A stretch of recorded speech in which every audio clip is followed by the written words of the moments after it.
So in this video, we're going to talk about how to maintain your website, the McEnroe financialplanning.com website. So as you know, this website is a WordPress website that allows you to go in and make changes to the website without any programming, or at least very minimal programming. So the first thing you want to do is go to the website, McEnroeFinancialPlanning.com, have that open in one tab, and in the other tab, go to McEnroeFinancialPlanning.com/WP-admin. When you do that, you should see a login screen similar to this, and by now you should have your username and password. If you don't, then you can obviously reset your username password if you know what the email address that you entered into the system. So I'm going to go ahead and pause the video and log in so that you can see the dashboard that you will have access to once you log in yourself. So once you log in, you'll see a screen very similar to this, and this screen is essentially your control panel to your website to allow you to make the updates that you need to keep your website fresh and up to date. So everything's kind of straightforward. Everything on your left hand side is your menu, and there are certain menu items that we will go over that will allow you to make changes to your website. Certain menus are typically restricted for a developer to go in because they might be a little bit more complicated to figure out, and some of the changes won't be as apparent with those menu items. So the first thing I wanted to go over is the user menu. The user's menus will essentially allow you to provide user level access to other people. So right now you can see it's just myself, but I can easily add new users. So for example, I would add the owner of the website access to the website. So I can give Joe, for example, a website, and email that person's email address. I would set a password for them. I would choose something that's really strong as a password, and then I can have the website send that person a password so that they would receive it in their email and then have access to the website. And lastly, the most important thing is that for role, you want to give that person administrator access. That will give them the same type of access that you will see in this video. All the other access aren't really available. They're typically for blogging platforms, for a blogging website, which is not the case for your website. So that's just something that I wanted to quickly go over, the user section. If you don't want that person to have access anymore, that if you hover over that person's name, there will be an option for delete. So just know that. Alright. So the next thing I wanted to go over is pages. Pages will allow you to edit the pages of your website. So here you see that there are 5 pages, and they will correspond to the 5 pages that you see up here. The only difference is that the home page is really just simple dot. And the reason for that is because the title of the page is really the heading of that page. So for services, it's services. Resources is forms. So in here, instead of seeing resources, you'll see form. Just like for the home page, you would expect to see home, but really the title of the page is just simple dot. So that's what you would see behind in your dashboard. Contact is basically the same. So the trick is to not rely on the menu items, because the menu item names will not be the same as the page titles, which are what the headings of the page that you see down here. So that's what these pages are named after. So let's choose a page. So for example, if I want to edit the home page, pretty straightforward. You'll hover over the title, and then you give an option to edit. So click on edit. You'll see it's basically straightforward. I mean, what you see here in the WYSIWYG is what you see here as the available what it would look like on the website. We'll go over where to edit the what we offer, because you don't see it here. Um, so not much to the WYSIWYG. I mean, if you're pretty familiar with Microsoft Word, it's almost the same thing. I mean, you'll highlight which words you want to modify. So let's say I wanted to bold this last part of the sentence. I'll highlight those words, click on bold. If I want it italicized, I can do that as well. Um, if I want it to be, right align, I just, press enter and then click on right align. It'll just right align. So really just like Word. Um, unlike Word, even though Word gives you the option, you could make things hyperlink. So you'll highlight the word, and you'll click on the hyperlink icon. If you hover over some of these icons, you will see what they would do. So here it says insert an edit link. So if I click on that, it'll prompt me for a URL. If it's a URL that's outside your website. So let's say I wanted that those words to go to Google.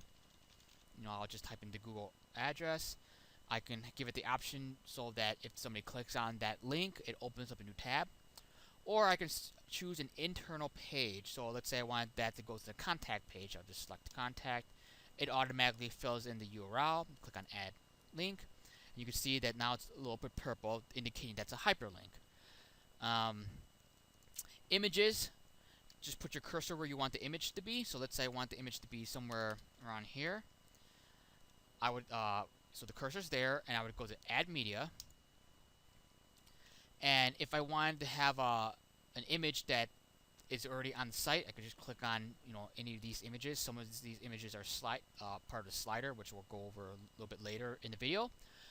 Or I can upload another image. So what I would do is have the image ready on my desktop, and then click and drag it over to the desktop or into this window, and then drop it in, and that would automatically upload. And once that image has been uploaded, you'll click on this little blue button to insert the image into the page. Another thing I want to go over is, let's see. Oh, there is a difference between Shift Enter and Enter. So Shift Enter. So for example, if I put my cursor between the period and we, if I type in Shift Enter, you can see that the we goes to the next line. So basically, it's just a carriage return.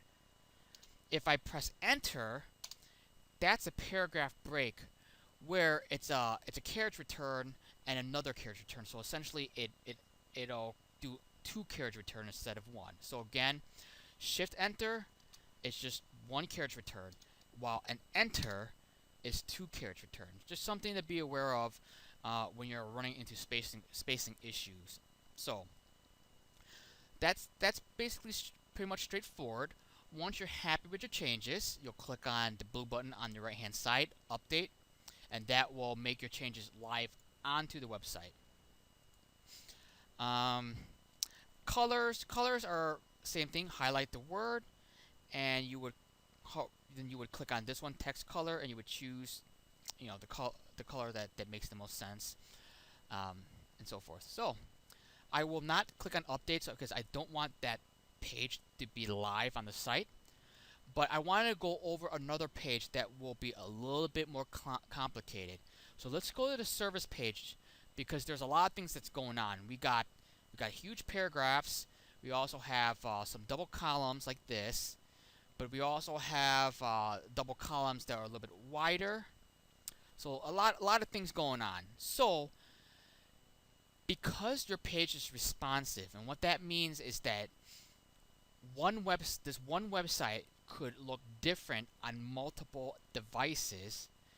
The page layout, for it to be able to have this double column, and not just a double column, but different with double columns, where this is a double column, but it's a little bit less wide than this double column. In order to do some of that stuff, it makes the backend not as, I would say, visually friendly. So what I mean by that is, let's go ahead and edit the services page. So if I go to all pages, I'll leave this page. I'll go to services.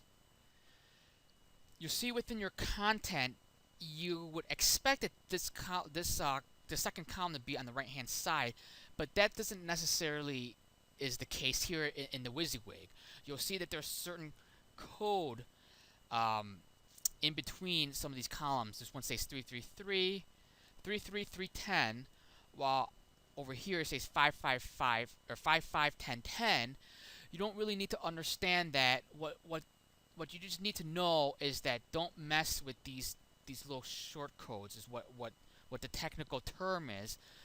Just worry about editing the content. What goes behind the scenes with these short codes is that it tells the browser or the device in layman terms how to break up the site when the width of the page shrinks. So what that means is on this desktop, so far it will look like this, but on a smaller screen, let's say like on a on an iPad, you could see that over here this column will start shrinking and will start going smaller, while this one will get skinnier as well. Down here, same changes, similar changes. As the page width gets smaller, some of these right-handed side columns will shift underneath its left counterpart. So here you see that it bumps down, while this one still retains the second column, but eventually it will slide right underneath. So what these shortcodes do, it tells the browser when to make that change of flushing underneath the left-handed side column. So if you take these out, what will happen is on a smaller device, it won't stack and your site wouldn't be responsive. Your site will essentially still have the two column even though the width of the page is only this big. So that means the text will get very, very skinny, or you'll have a horizontal scroll bar, which you don't want to see on a smaller mobile device. So that's what the shortcodes are. It allows it for you to have one website, but looks like it has, it looks like a different website. I mean, this is one look of the website. This is another look of a website, and this is another look of the website. I mean, you can tell by the menus how it's different. This one has the LinkedIn icon on the right-hand side. The menus is over here. The logo is there, but as you get smaller, the logo flushes over, and then the LinkedIn is right aligned. And then when you get to this part, which is the last part, the logo centers. The menu turns into a hamburger bar, is what the technical term is. And then the LinkedIn icon is flushed to the next line and centerized. So it looks like it's three different websites because visually it looks like three different layouts, but really it's one code base, and there are some coding to make that happen so that you don't have to maintain three separate websites and make changes to three different websites. You make changes to one website, and it basically will make the changes across all platforms. The downside is that in the WYSIWYG, because of how it's designed with the double columns and stuff like that, it's just not as ideal. I don't think it's too bad, but just it gets kind of jarring, gets kind of confusing. So just be careful. I mean, this is done on purpose, so don't make it one line. I don't think it makes a difference, but just be careful. Same thing with this column being on the line of the list. It shouldn't be like that. It should be in its own line. Don't want to make that change, so I'll just reload. So just be aware when you're editing the pages. Don't mess with these column breaks. Same thing here. There's a reason why this title is on the same line as here, because you don't want extra spacing. Because if you do that, if you put this on the next line, what would happen is that the cash flow here won't align up to the left-hand side here. It actually will have it will be one line down. So just be very, very careful when editing complex responsive pages like this. So that's just one thing I wanted to go over. Featured image over here is essentially the banner that's on each of the pages. So if you want to edit this featured page, what you would do is you click on it, and first thing you want to do is you want to find out how large it is. So the image is 969 by 305 pixels. That's width times height. So when you replace the image, make sure it's the same width and height, because then if it's not, it won't look conform to the template of the site. So that's something to think about. But that's essentially what I wanted to go over in terms of pages. The next thing I wanted to go over is the slider. The slider is on the home page. This here is not a banner, because a banner will not rotate through images. The images won't change. Here you see that the images change, and you can set which image change, the order of the images. You can also change how long before an image is rotated, and that's done through, in the left hand side, Cyclone Slider. So if you click on Cyclone Slider, I'll leave this page because I made some changes, but I don't want to actually save them. So I'll leave the page. Alright, so there's really just one slider on this entire website. It's on the home page. I call it home page slider. Makes it easy. You want to click on Edit. On the right hand side, you have a couple options. Right now, the transition effect for each of these slides is a fade effect. So it fades to white, and then the next image comes in. So let's take a look at that. So there you go. It's really subtle, but you have different options that you can choose. Right now it's in milliseconds, so it's 4,000 milliseconds. So right now it's 4 seconds per image before it slides to the next one. And that's everything. That's the two areas that you should just be able to change. And there's other options, but we're not going to go into that because that might break the site. So in terms of editing the slides, so right now there's 4 slides. You can see 1, 2, 3, 4. I named them appropriately, but I mean, if you want to change the orders up, you could. You just click and drag. So this one will now be the first one, and then if I click on Update, we'll see the rocks before the dock. So I don't want to do that, so let's change it back. Click and drag it down. Hold on. Let's do this way. That way. Okay. You do have the option of changing the images. So let's say I want to change it instead of the dock, not change it to something else. I go to Get Image, and I can choose from an image that I have already, or I can drag and drop a new image into the window. And once I'm happy, I'll click on Add to Slide. If I'm just curious on what the image is, or the image size is, in order to tell a designer to provide me an image, just click on the image that you had before. So let's say, so this one's the loading dock. So I'll go Get Image. Now click on the loading dock one, which is this one. It'll tell me it's 970 by 305. So that's the image that you would want the image dimension that you would want it to replace it with. And once you do, you'll be set in place. You click on Update, and that's how you change the slide. You also have the option to provide a hyperlink.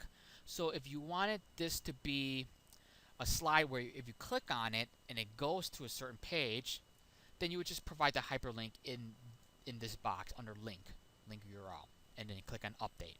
So that's essentially how you would update the homepage slider.